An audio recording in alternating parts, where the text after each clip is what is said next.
This is a Parsha podcast brought to you by Matan Women's Institute for Torah Study, and I'm your host, Yosefa Fogel-Rubel. Let's learn.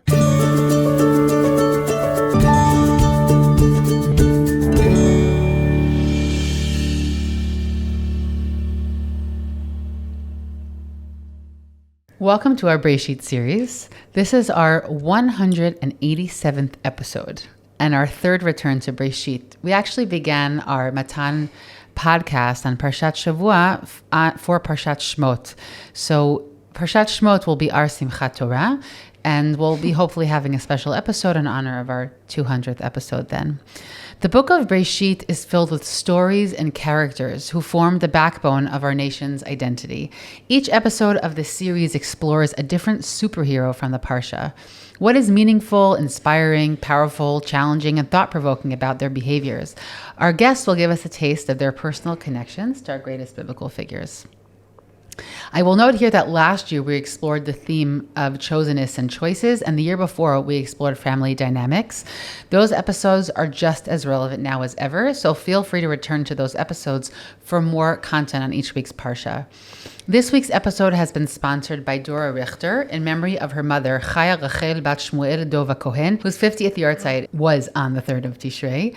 For those of you who love listening weekly, sponsoring an episode is a wonderful way to show your gratitude for the high-level content we try and put out each week. For more info, contact me at podcast@matan.org.il or the Matan office. One last announcement before we go straight to our Parsha summary, which is that I will be visiting a very brief visit to California in December. If any of you out there listening live in LA and would like to host or organize some sort of podcast event, please be in touch with me at podcast@matan.org.il. Parshat Breishit opens with the creation of the world, famously told in multiple ways in the Parsha's first 2 chapters. After this, we come across the story of Adam and Chava's sin, Cain's murder of his brother Hevel, modeled in many ways after the story of the sin that comes before it. The Parsha seamlessly rolls into genealogies of Cain and then Shit, who eventually births Avram, and often overlooked texts which tell us so much more than about who birthed who, and really a lot about the early traditions of those families and about the different trends and character traits that really characterize them. The Parsha closes with the enigmatic unions of the Bnei Elohim and Benot HaAdam, which seems to be a prologue to the story of the flood, demonstrating the kind of boundary overstep and immoral behavior that leads God to regret that he had ever made man and thus decides to destroy them. My partner in conversation today is the amazing Rachel Sharansky Danziger, who is a Jerusalem-born writer and educator. She writes about Judaism, history, and life in Israel for the Times of Israel and other online venues, and explores storytelling in the Hebrew Bible as a teacher in Matan, Ma'ayan, Torah in Motion, and Pardes. Rachel, it's a pleasure to have you back on the podcast. Always wonderful to be here with you, Yosefa. So I think that Parshat Breishit is, when I thought about this theme for this year, I immediately thought, it's going to be difficult to figure out how to fit that into the first parsha, because it's not necessarily the parsha in which we most sort of overtly think about our biblical heroes. You could sort of brazenly say that God is the hero or the main character of the first parak in his creation of the world. And you have Adam and Chava, which, I'm sure we'll talk about them. And then you have Cain and Hevel, and that story is a complex one. And I wasn't sure if anyone was going to choose that. But I'm so happy that you're here today to sort of unpack how you see this parsha relating to this idea of our biblical, I would say our greatest figures, our heroes. So I'm really curious to hear who you picked today. Thanks, Yosefa. And before I answer the question, before I reveal the identity of our superhero for today, I want to step aside for a second and follow in the footsteps of a cultural critic, a literary critic, whose work I find very illuminating when dealing with these questions, and that's Joseph Campbell. In the middle of the previous century, Joseph Campbell was well on his way to an academic career in literary theory, except he took a break and he spent some time traveling the Far East. And when he came back, he had the bizarre idea that his PhD work should include Eastern texts, even though his focus was Western culture. His professors didn't like it. Long story short, he left academy. He went to a cabin in Woodstock, New York, cloistered himself there for 4 years, or at least so he tells the story, and spent those 4 years reading for 9 hours a day straight. And he read everything from legends and fairy tales to ancient Chinese poetry to the myths of the whole world, to romantic novels, everything that he could lay his hands on. And from that concentrated period of reading, he came up with a theory he called the monomyth, or the hero's journey, more famously known, where he basically claimed, and I do want to say that it's been criticized and contested many times, yet the claim has merit, that every story ever written, or story that will be written, by its essence has to follow a certain pattern that he called the hero's journey. That there's always a hero who starts his life, or the story at any rate, in some sort of status quo, in some place where things don't change. There's a call of some sort that invites the hero to go out of this status quo and start changing things. And it can be a letter from Hogwarts, or it can be the prince is arranging a ball and inviting all the women in the kingdom, or it can be the death of a loved one, or something very, very prosaic and different. One way or another, after some hesitation, for the story to become a story and not be, and then he stayed home and did nothing, the end, the hero has to heed the call, go on a certain set of adventures that can differ in detail, but in essence represent some process of growth and change. Embrace the big world out there of change that involves high risks but also high rewards, and eventually gain the power or the means to make the world different in some way, to not only change himself or herself, even though Campbell really focuses on the male hero to a great extent, but also change the world, redeem the world in some way. As like a little experiment, a lot of times, I mean, I always sort of check what my older girls take out of the library and make sure that it's something that's relatively approved. But it always fascinates me because I always check what's the initial premise of the book. Okay, it's the parents got divorced, somebody died, meaning there's, and if you take the theory of Campbell, so what I often find happens, and it's interesting that Dafka in the youth literature, that it's like a shift that came upon them that they didn't ask for. And then the question becomes for the hero, how are they going to respond, right? How are they going to rise to that occasion? What is that journey going to look like? But very often it's like a shift that is put upon them, and then you have to choose to fight it or to actually move with it and grow with it.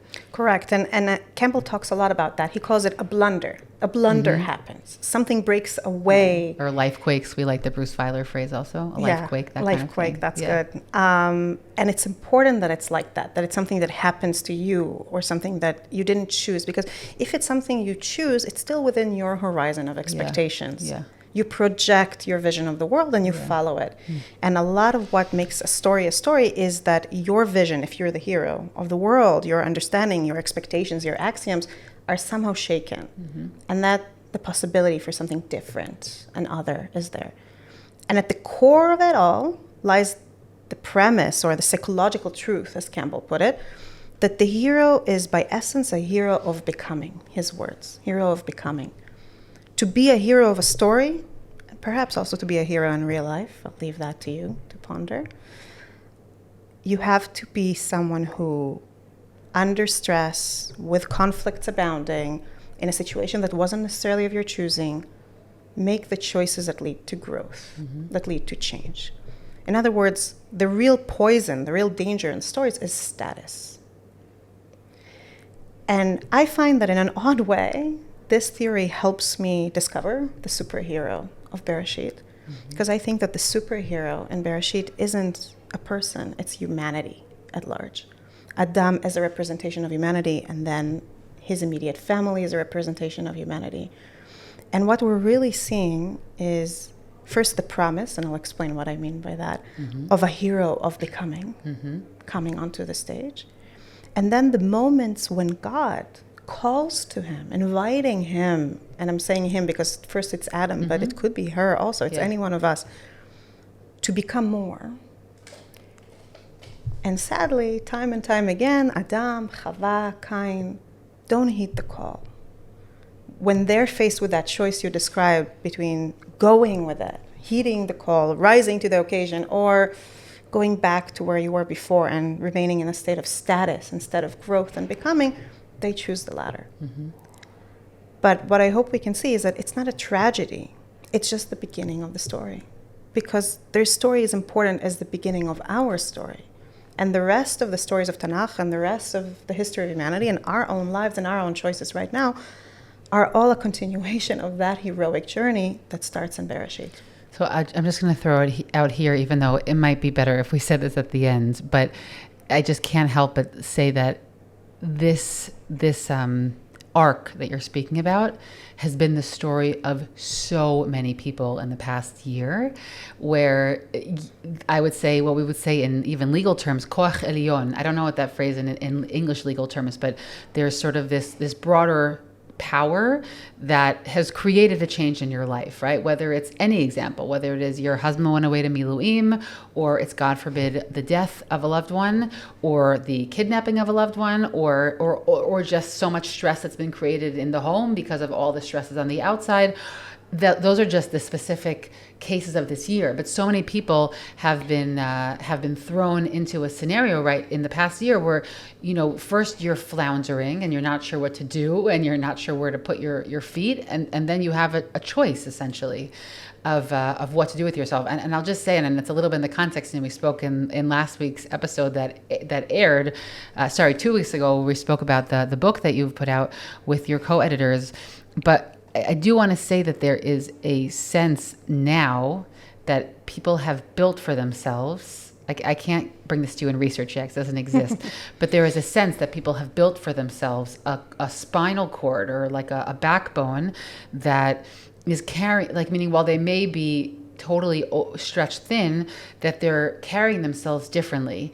And it's interesting because I think it's very much in part due to this, to the last year, and people going out on this journey and saying, I'm not going to succumb to the journey. I'm going to go on it and take that role with me. So I just think that we've seen that on a practical level. We'll talk about it in the theory now in terms of Adam and Chava, but we see it all around us. And you see what people look like even their energy that they radiate when they rise to the sometimes extremely beyond comprehensible conditions of their lives. I agree 100%. I would add another layer here and say that I find it comforting to think of it as a journey and not as reach a new state and then stick to the new state. Because then even in the moments when I'm failing, I don't need to say, I don't need to say, oh, I failed. Oh, I'm done. Oh, I can't rise to the occasion. I'm like, okay, this is just one step in the journey. Remember how in stories there's all these failures? You lose a battle, you lose your companions. This is what's happening, and we're rising and rising, but it's not a linear trajectory, and it's okay. And I find that comforting. Yeah, no, definitely. And I find the stories in Bereshit comforting for that reason, because it's not perfect people. It's people who struggle, like us. Before we even meet Adam and Chava as people who act and make moral choices and succeed or fail, or more fail, but also succeed, we'll talk about that, we meet the concept of humanity.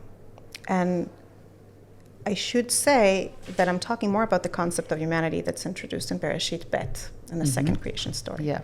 Because the truth is that the first creation story creates status. It's not a beginning of a story. It's an end. That's it. The world is as it is. Everything is in order. Humanity is dropped in from above at the end, told exactly how to manage it, and we're done. And they're not characters. They're not heroes. They have no voice. This is, if anything, that beginning state. It's the props. The stage has been set. The props are all there. And then we can start the real story. Exactly. And then starts the real story in Bereshit Bet, in the second creation story. And before we meet humanity, we hear that, and I'm reading from Genesis 2, when God made earth and heaven, when no shrub of the field was yet on earth, and no grasses of the field had yet sprouted, because God Hashem had not sent rain upon the earth, and there was no human beings to till the soil. So the first place where we meet humanity is in its absence. And we're informed that the world is incomplete. Yeah. There's all this potential. There's all these plant life in seed form in the ground, but they're not going to sprout until two conditions are met. Rain from above and tilling the soil from below, which requires Adam to step in. And this is an immense promise, because what does it tell us? It tells us that Adam is not going to be dropped into a perfectly set stage and expected to live in status, like we may have thought after Breishit 1. No. Adam, us, humanity, are going to be called upon to be heroes of becoming, who make the world become, not just ourselves. We will have to be God's partners in bringing all the potential, all the beautiful potential of this world into actuality. What a huge role, what a huge responsibility, so much dignity conferred upon us by this pasuk. Rashi reads it a little differently, and even more meragesh, more moving to me. He says, no, it's not two conditions, rain and tilling the soil. Yeah. It's prayer. There's not going to be rain until there's man to pray. Yeah. It also immediately introduces man into the world as being here in order to communicate with God. Because you also might have thought from Perek Aleph, it's a very clear hierarchy. There's God who creates the world, and then there's man who gets, as you said, gets sort of dropped in there, mankind. And immediately here, you're being brought into connection. And I mean, you're being brought into a world where you're supposed to be in connection, and that man has a role. And it's not just like the whole world was created perfectly and then I show up, meaning something here isn't perfect. Exactly. And it's I think those two concepts, the concept of relationship and the concept of process of becoming, are very tied together, because we know from our own relationships that a relationship isn't just formed and then it's done. It's constantly becoming, constantly evolving, or if you let it go, it stagnates and it dies out, because that's the nature of it. So man is created for a relationship, for a job, for a role, for creation, for becoming. In other words, before the hero even steps onto the stage, we get this promise, like an enunciation scene, of there will be a hero, a superhero, if you will. And his job is going to be to change the world. And that's a good thing. That's what God wants. God is inviting us into partnership, into relationship, into conversation. And if we take Rashi's reading that it's about prayer, it's also responsibility, because it means that we are responsible to look at the world around us, see its needs, and bring them to God, tying together earth and heavens in a very literal way. Yeah. And then man is actually created. And we're sitting on the edge of our seat, waiting to see how will he partner with God. And at first, the roles man gets are small. God created Eden. So the trees are already there, actually. He doesn't need to do anything about that. He gets to name the animals. He gets to name the woman. But within that story, where God is still very much the one doing the work and man is not quite rising to the promise yet, the first call to something more comes in. And oddly enough, it's the call to restrict ourselves. It's a call not to consume everything we want to consume. And it may seem counterintuitive, right? It may seem that that's not a call to becoming, that's curtailing us, that's pushing us into a state of status. You can't know everything, right? You can't live forever. Limit yourself.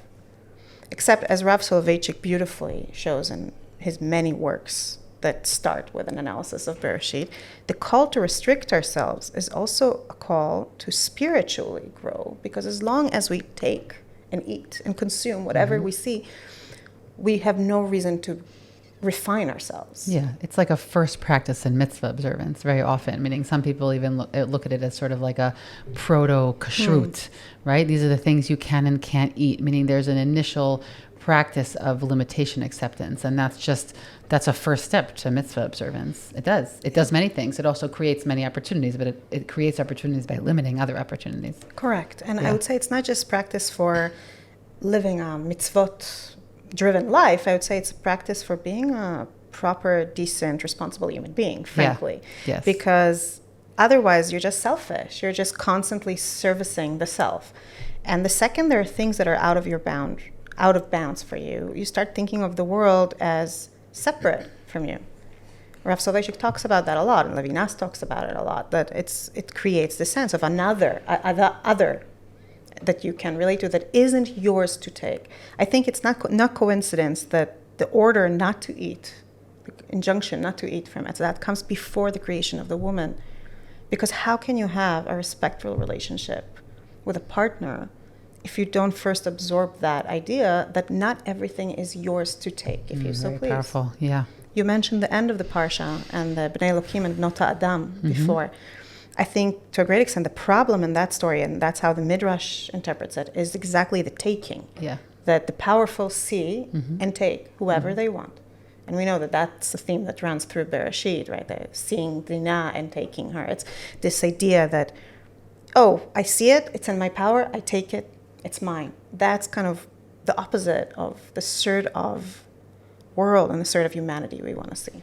I think also, I don't even know if it's a mashal or an imshal, but I'm thinking in my mind also the difference between like the regular contours of our life versus days of vacation. I think many of us know that feeling that days of vacation get stale at a certain point. Like your appetite for a vacation, like you can, everybody has a different appetite. For some people it's 2 days, for some people it's a week, for some people it's 3 weeks, but there's an appetite for a vacation that usually has an end point. And then like one usually at some point wants to return to the contours of the regular life. The contours of regular life are limitations, right? I'm not also an engineer and a computer programmer and podcaster and teacher. Like I have a structure carved out.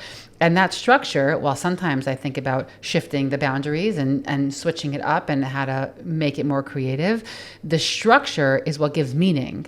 The things I don't do and the things I do are intimately intertwined. Like they give meaning to the things I do, just like my vacation has meaning if most of my days are involved in work.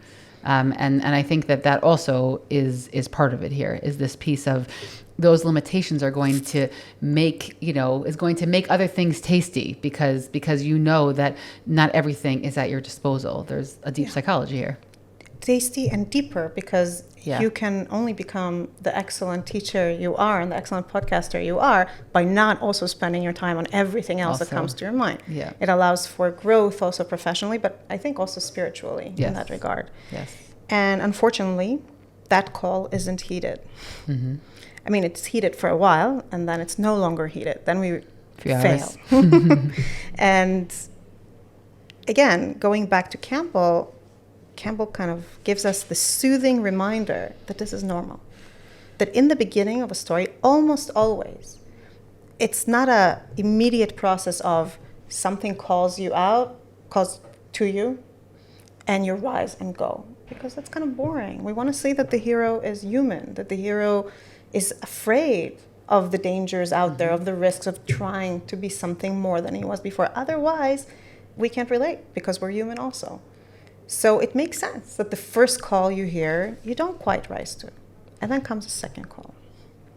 Yeah, I'll just add that it's interesting because the promise to the woman is dafka that she will become greater than she is, meaning that what allures the woman is the promise, vaitem ke'elukim, meaning that you can become a bigger version of yourself. But what they don't realize is that you will become a bigger version of yourself if you accept a certain degree of limitations. They think that if I don't have limitations, I'll be able to achieve that level. And that's where I think the fatal mistake is. It's not just not listening. It's that you can achieve what the Nachash says, but dafka by observing this limitation.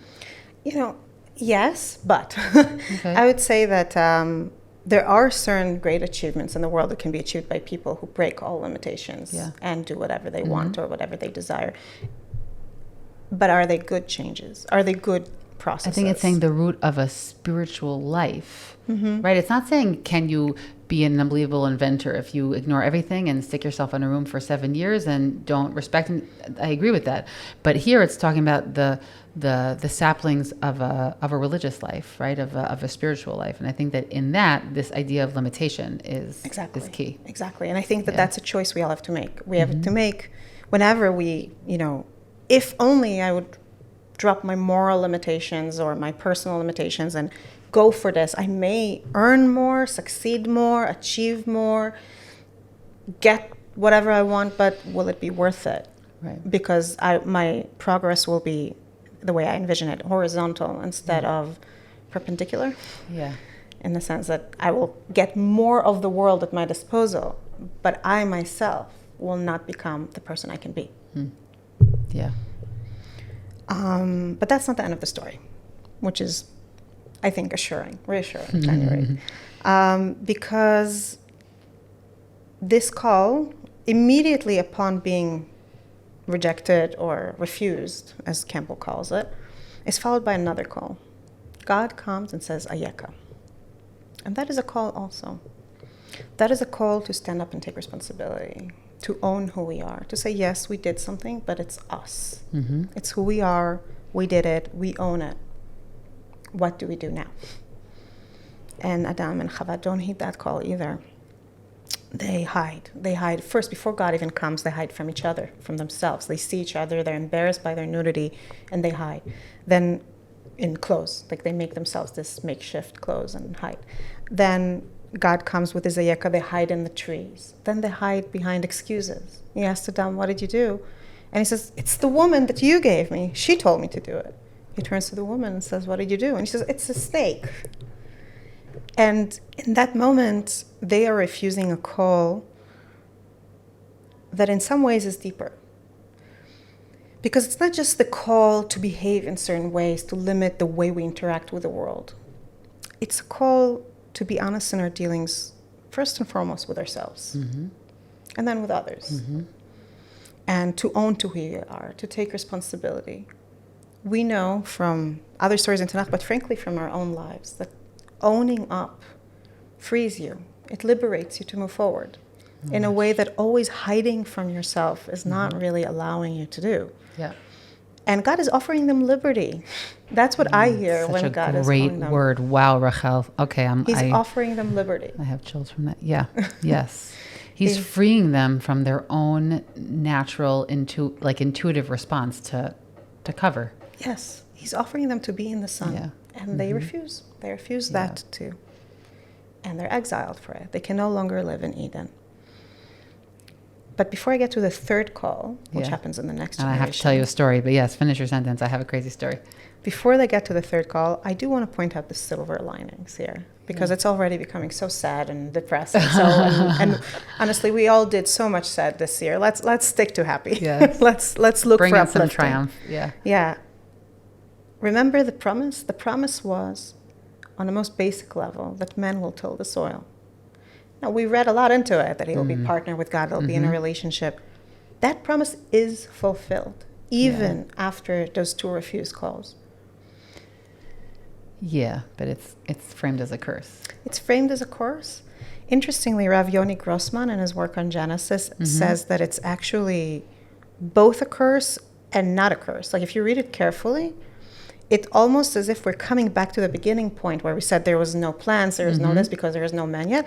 It's almost as if we had to go through this whole process of Eden and exile to get back to our original role. Because the truth is that man didn't need to till the soil in Eden. He was created for this purpose, but then the purpose was taken away from him. He was given a different trial, a different path to walk. He failed that. But instead of just being thrown into despair, he's offered the original path that humanity is meant to walk on. And not only does he till the earth, Chava has babies. They're bringing life into the world. And she says, Kaniti Ishet Hashem. We read it critically usually. But the essence of it, the feeling that we are partnering with God, is an amazing thing. Yeah. They're not abandoning God, and they're not abandoned by God. And maybe they're even able to fulfill that initial role with a lot of wisdom in their pocket. Meaning, unfortunately, the basic fact of life is that if we are keen, we accrue wisdom through the challenges and through our mistakes. And so maybe Adam and Chava they're better equipped now because they've made some pretty royal mistakes to now fulfill their role. Like their relationship with God is going to have different contours, or the way that they engage with the world is going to be a bit wiser now, knowing that people can blame each other or they can sort of hide from responsibility. Like I would hope that they're going to fulfill that role that they initially were given, having learned a bit about life.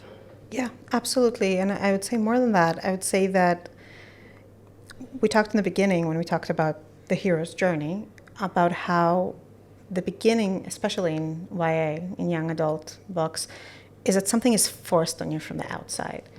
And I mentioned that to Campbell, this was significant psychologically because it speaks to the fact that something needs to take you out of your horizons, out of your world as you see it, as you perceive it. In a sense, that's exactly what they went through. Their failure, not only the success, the failures shook them out of their state of mind, shook them out of their understanding of the world, and they're offered another opportunity, not in Eden, but still another opportunity to pursue their calling, the calling of all of humanity, the calling we still try to pursue, of partnering with God by improving the world, making the world better, bringing potential into actuality, and bringing new life into it. And that's a big thing. Yeah, it's a huge thing. I have to tell you this story. Last night at about, 8:45, we get a knock on our front door. And there were two boys there. Now, we live in a very close neighborhood, but I actually didn't recognize them, nor did I recognize the mother, who was standing on the side a little bit further away. And they knock on the door, and they're each of them holding two very expensive scooters that had gone missing from our front door about 2.5 weeks ago. And my husband had been away at the time. I didn't have any internal bandwidth to deal with what was clearly an action of stealing, because there were three there and two of them were taken. And it was like they were there an hour before and then they were gone an hour later.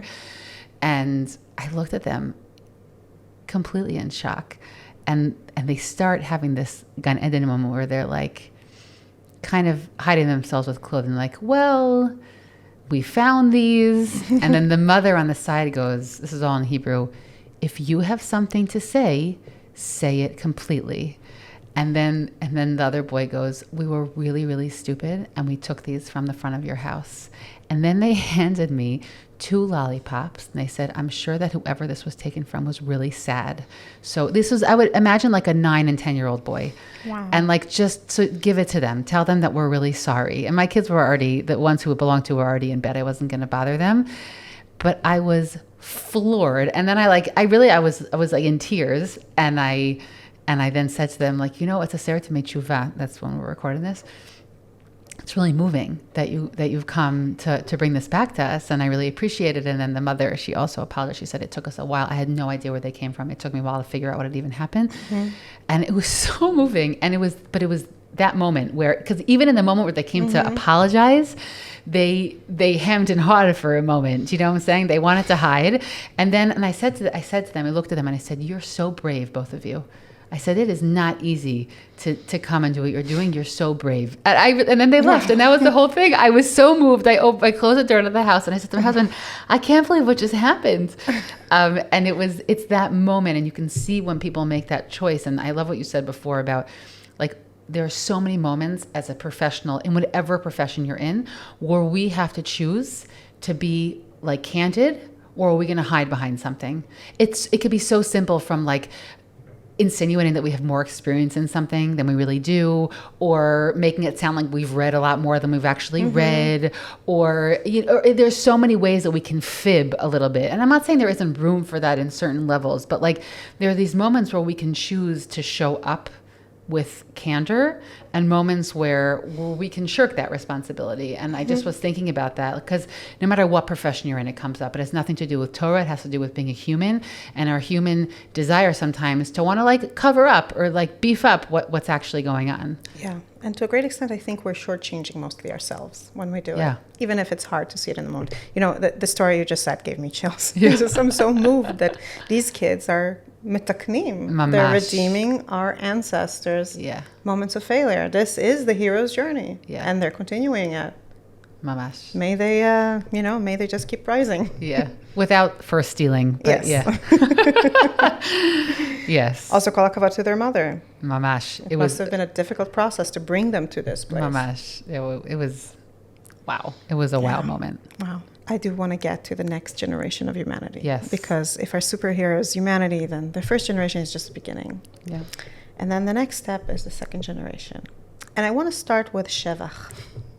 Yeah, because it's not a promising story. I'm curious where we're going to go from here. I want to start with Shevach, with praise, and point out that after being kicked out of Eden, after going through this disappointment, Adam and Chava must have raised their kids with enough knowledge of truth for Cain to bring a sacrifice to God. Cain is the first person on record. I don't know, maybe Adam did it also. But the Midrash says Adam did it, but I think it's so important to say that in the Torah, it's Cain. Yeah. On record, Cain is the first to bring a sacrifice. Yeah. He tills the soil, just like humanity was supposed to. Yep. That's his job. Oved Adama. And he brings a gift to God, clearly acknowledging the partnership that was implied in that promise in the beginning of the second creation story. So that's a huge deal. That means, that says something about him, but it also says something about his parents. That for them, being exiled didn't mean the end of their relationship with God, because they clearly bequeathed knowledge of it to their kids. So let's start with that, with the praise. Yes. And then comes the difficult moment when, even though he was the first, his gift isn't accepted. God accepts his brother's gift, but not his own. Now, so many commentaries have been written on this moment, on what he thought and what he felt. I don't even want to go too much into the details. I want to go into what God does when Cain is experiencing this disappointment. Because here comes the third call. This time before the sin, not after. God steps in, and this time God calls before the sin. It's not the ayeka for Adam. And he says, Lama chara lecha velama naflu panecha? Why are you upset? Why is your face fallen? And then he makes this enigmatic statement. Halo im teitiv s'et, which can be translated as, if you do good, you carry, or if you carry well. It can be translated as a lot of things. Let's leave it for a second. Ve'im lo teitiv, if you don't do good, lapeta chatat rovetz, sin is crouching at the door. Ve'elecha tshukato, he desires you. Ve'ata timshol bo, and you shall control him. You shall rule over him. This one pasuk opened the door to a sea of ink over many generations, because it's so odd. What is he saying? What does it mean? I mean, one of my favorite novels, East of Eden, revolves around trying to understand this pasuk. Also a favorite of mine. And I don't presume to have the answer to this, but I do want to share with you something I learned from life. You know how sometimes Torah illuminates life for us, and sometimes life illuminates Torah. And I had this moment of illumination or understanding, a glimpse of understanding, last year on Shabbat, Breishit, which was a week after Simchat Torah, which was when we were still reeling, when there were many bodies waiting to be identified, when the noise of the thunder of planes in the air was ever present. It was before we actually went to Gaza, but we were bombing, and it was just constantly there. We were still going to one funeral after another. And we all walked around weighed down with a lot. And on that week, there was a bar mitzvah in our shul. And there was a lot of back and forth about how to hold it. You were not even supposed, our shul davens outside usually. You were not supposed to be outside without cherem mugan. We decided to hold it in the safe space of the shul, which meant squishing massively everybody. Everybody tried to help, even though half the men of the community were in miluim.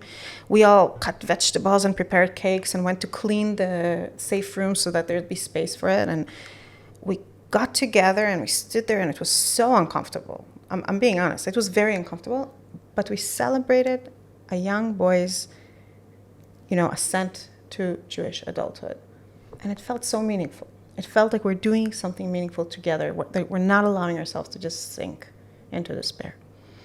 On the way from shul, I passed by a park. I stopped there a little bit with the kids, since it's a park that also has a shelter, a bomb shelter next to it, so I wasn't too worried. Back then, I kept mapping all the shelters on the way in my mind. And a man passed by us, and he was very distressed. His face was red. He was angry. And he kept yelling, Mavet la'Aravim, death to all the Arabs. And he started riling the young, teenagers around there. He's like, come with me. We have to find Arabs. We have to find the Arabs. It was a very distressing scene. And I looked at him. And, on some level, I was repulsed. Like, what is this? I also had a lot of, rachamim, pity and mercy and empathy, sympathy to him, because he was in pain. I could tell he was in pain, and we were in pain. We were all in mourning. Suddenly I understood that this pasuk can actually mean something very simple in this context. In the normal course of event, if we don't intervene, pain, mourning, will flow into anger or despair. This is just the normal course of events. when you feel so much pain, it has to go somewhere. It'll either take you to a place of passivity, of despair, or a place of taking rash and disproportionate action of anger. You can't fight it by repressing the pain, but you can raise yourself above its reach. You can choose where you invest your time, where you invest your attention. And then if you raise yourself, if you do s'et, imitative, s'et yourself. If you do good, you raise yourself. Now, the temptation for anger and despair is still there, but you're above it. Imagine it like, like a well. The well has openings, and if there's water on that level, they will go through the openings. But if you're higher up in the well, the opening is irrelevant for you because you're above it. The sin is there. The temptation for bad things is there. If you're kind and you're so jealous and angry right now, the temptation to do something about it is there. It's your choice, says God, whether to dwell where you're still at, and then the temptation is constantly there, and you constantly have to struggle to rule over it, or to simply do good things that raise you above that level. Right, meaning stasis helps us essentially drown, right? Stasis brings us to drowning, and our job is to rise above, is to elevate ourselves, transcend that difficulty that we're experiencing. Exactly. And it means something very deep. It means that we as humans have the capability, and therefore God implies the responsibility to regulate our emotions. Yeah. But we don't have to do it through repression. Yeah. We simply have to do it by putting our time and our focus on acting in good ways. Through sublimation of taking that and doing something else with it. Yeah. And I want to clarify, I judge a little. Like I said, I have a lot of sympathy to how this man was feeling, because I was feeling a lot of the same pain that he's feeling. Yeah. And I looked at him and I said, me telling him you're wrong is not going to do anything. He needs to make the choice what he focuses on right now. Is he focusing on riling these young people into action that will not end well? Or is he going to focus on celebrating a bar mitzvah? You're saying your tetiv was creating that bar mitzvah. It was in that moment, right? Taking all, if I understand the story. Yes. And I'm not, I want to clarify again, I'm not taking credit for myself. I'm not saying, oh, we're so great and he's not okay. It's a choice, essentially, that we have. But I'm saying just by working so hard to make this bar mitzvah happen and being with the community for it and supporting each other through this, while some of us were in mourning and some of us were waiting to hear what happened to their loved ones. And they got the bad news a few days later. But making that choice meant that we simply weren't there for this kind of angry and dangerous response. We just weren't there. Yeah. We were somewhere else. Yeah. I think that's the call. For me, after this year, that's the call that I see here. God is calling upon Cain to raise himself higher than his emotions, higher than his urges, and choose where he's putting his attention, choose where he's putting his work. Now, we know the ending, right? Yeah, he didn't go the right way. He didn't go the right way, but the call stands.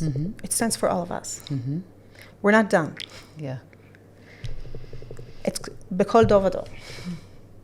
I think that if I go back to our reality at the moment, which is that when everything first started, because it started from surprise catches us at a low point, because very, very few, again, there are those who really were heroes, right? But very few people from a moment of surprise, which for most people is a weakness, can then go to transcending. And I think that also, like part of what I mentioned before, what shifted is that people have had time to create intention, and then therefore you can make other choices. God was trying to gift Cain with the gift of intention. That I think is the wisdom of why he intervenes before, as opposed to just throwing out there the command and then waiting to see what happens. Here he said, let me try and gift Cain with, not only does he know, or again, that's a question, by the way, how much Cain knew or didn't know, but he's saying, I'm going to stop him before and say, you are at a moment of a decision. It is a decision, as you said, where to pull your emotions. You can let them keep going and then it's not a decision, but you're essentially still making a decision to let them overtake you. Exactly. And so, while again, as you said, he doesn't succeed, I think that another piece of sort of this idea that you're weaving together is that part of these choices is the gift of intention. And if we don't raise ourselves above our stasis or our sort of like subconscious stumbling through something, then we won't succeed. I had occasion this year to work with a parenting counselor, and she taught me something very powerful. She said that kids don't quite understand that there's a stage between something happened and their response. There is a moment there where you make a decision, where you, as you said, choose the intention, and then you respond. But kids don't quite understand that. And a lot of the work with children is to show them that. And in a sense, that's exactly what God is doing here. He's a psychologist intervening, saying, you're very angry right now. And if you just let it, it will lead you to a certain natural course of events that is no good. But it's actually up to you. You have the ability to choose where your intention is right now. And the truth is that when I think about these calls, the 3 calls, a call to limit yourself and allow yourself to grow spiritually through that, the call to own who you are and what you did and liberate yourself from this hiding, from this shortchanging yourself from being in the light, and the call to have intentional, to have intention in your behavior, to raise yourself, to regulate your emotions, to own them, not in the sense of being true, speaking truth about them, but own them in the sense of shaping them, mastering them. These 3 calls are central to the stories of Tanakh that follow. Think of Yosef raising himself above the natural desire for revenge. Think of David owning his sin when he says chatati, or Yehuda in a different way. Think of Avraham limiting himself in many ways, accepting the limitation God places on him. But it doesn't end there. Like you implied, we live through it now. We lived through it throughout history, and we continue to live through it now, because the superhero story that starts here is our story. And whenever we choose not to take something that is not ours for the taking, be it a scooter or a person or place in the world or anything, or credit for something we didn't do, whenever we choose to own to who we are, whenever we choose to shape our behavior and our intentions, we are continuing the journey that our earliest ancestors started in these stories. And more than that, in a sense, we're redeeming them, because we're turning their failure from final and finite into just the beginning of something bigger than themselves. And that is a gift we can give the past and a gift we can give ourselves. And as we try and heed the call over and over again, become the hero of becoming that is promised in Breishit. First of all, always sitting with you is like a total gift. So thank you. The ability to, again, you take the stories that we know so well and you always manage to just like really shift the way we look at them. And I think I'm so happy that we started with this idea, because I think it also gives a lot of nuance and depth to the question of why does Sefer Breishit largely tell about our forefathers' failures, right? Because you can choose to whitewash them, or you can look at the text and say, no, there's a very clear intention to start with, not just in Breishit, right? All different stories of the Avot. You have very transcendent moments of deep connection with God and prophecy, mamash letzidam, to many stories where there are many human blunders there. And I think that, it's been said in different ways, but I think today, first of all, I love that you've given 3 very specific trends in which we're like the elements that we're looking to overcome to rise with them, and what can be our pitfalls if we don't notice them. But I think also it really gives us sort of a guiding light how to look at the stories ahead, and that it's not the end of the story, meaning it could be also that one person in their life is not able to finish that work. But when we learn Torah as religious learners, which is that this is a story that speaks to us now, it gives us direction for the things that we're dealing with. I think also, we're recording this during a Aseret Yemei Teshuvah, but people are going to hear it already after. And I think that one of the big questions I'm struggling with during this period of time is, what is the avodah that I am trying to do for this coming year? I think it's a different kind of avodah that, and I mentioned this, I think, in a different episode, but it's a different avodah, I think, than I've looked at been examining in the past, and I'm still trying to formulate it. But I think that even for those who've reached Parshat Breishit and they haven't yet figured out what is it for this year, I think that these three elements might be a great way to try and hone in on what that is. It could be that someone is really struggling with the things they hide behind, or it could be that someone's really struggling with their ability to master their emotions. And it could be that someone's really struggling in their basic idea of like that they have a mission to accomplish and figuring out how to make that connected with their relationship with God. Like I think that those are really moving ways to present these challenges. So thank you so much for coming back here on the podcast. Thank you, Yosefa. And I do want to add one last point, if I may. All of this frames Bereshit as the beginning of our story. But I want to just rewind for a second and go to Bereshit as a story of actual concrete people. And there too, just as we saw in the case of Adam and Chava, the sin is not the end. For Cain as well. Yes, he's becoming the eternal exile. Yes, he can no longer ever stay in one place. But what does he do with that? He goes and he builds cities and he fathers children.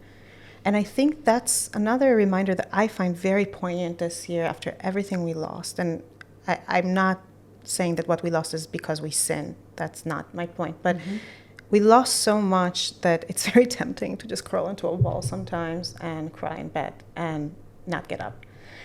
And I'm looking at Adam and Chava building a life after exile. I'm looking at Adam and Chava having another child after one of their children killed the other.